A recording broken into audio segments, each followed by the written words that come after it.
Thank you, Mike. Good morning or good afternoon, I guess, everyone, and welcome. Today is an exciting day, and so thank you all for being here. Back in about June, I guess, when Aaron Winter departed, we had a obvious leadership void at the club. And so really the search for a new president of the club started right then. Paul Mariner admirably took on two jobs, and appreciate that. And I want to pass that on to him and Earl and the whole team who stepped up over the year. But we had made the decision at that point that we needed new overall leadership, a president, disconnect that job from the head coaching job, leadership with experience, a track record of success, specifically MLS experience in building a winning club, and we found the right guy. And so with that, I'm pleased to introduce you to and welcome Kevin Payne as the new president and GM of Toronto FC.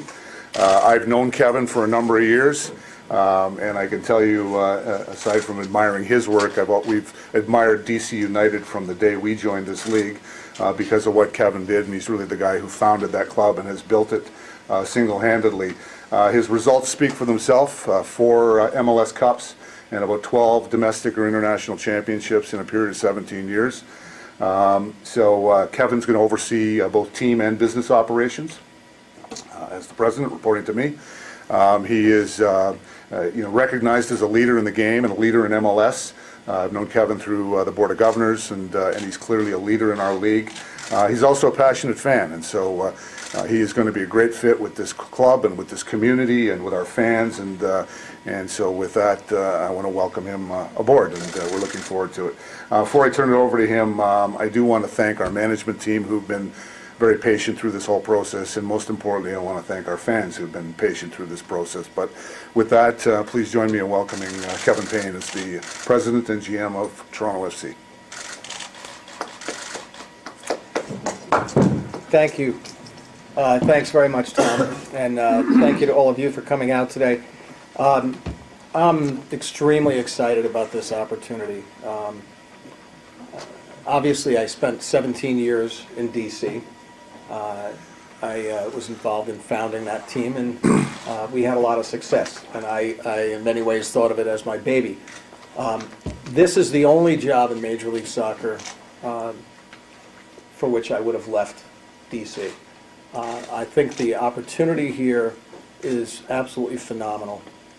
I'm a huge admirer of Maple Leaf Sports and Entertainment. I have tremendous respect for the job that's been done by Paul Byrne and the team in building a phenomenal relationship with a very, very passionate fan base here at Toronto FC.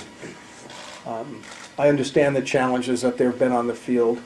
I know that Paul kind of threw himself into the breach this year, and that's never an easy thing to do.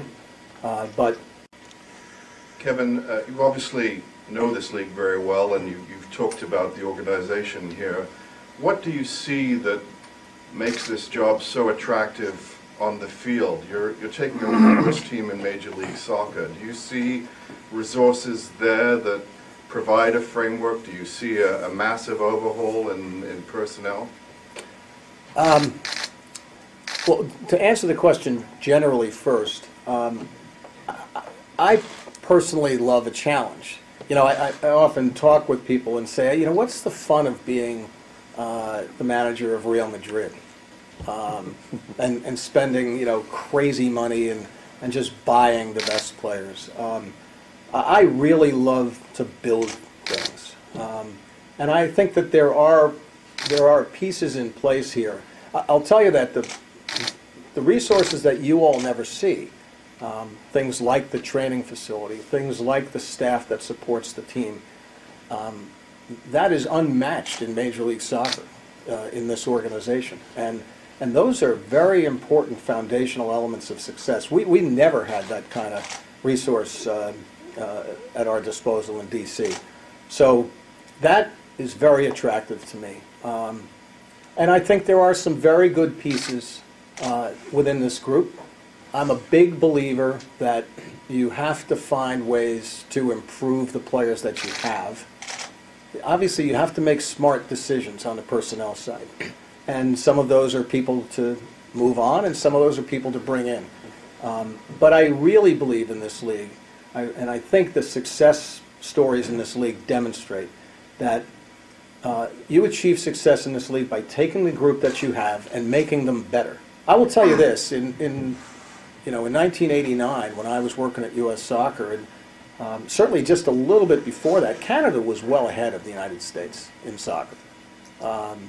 And Canada has the opportunity now to move forward again with 3 Major League Soccer teams spanning really most of the country geographically. There's no reason why Canada shouldn't be moving forward again and really taking its proper place in CONCACAF. And if we can help that, if I can help that in any way, we're going to try to do that.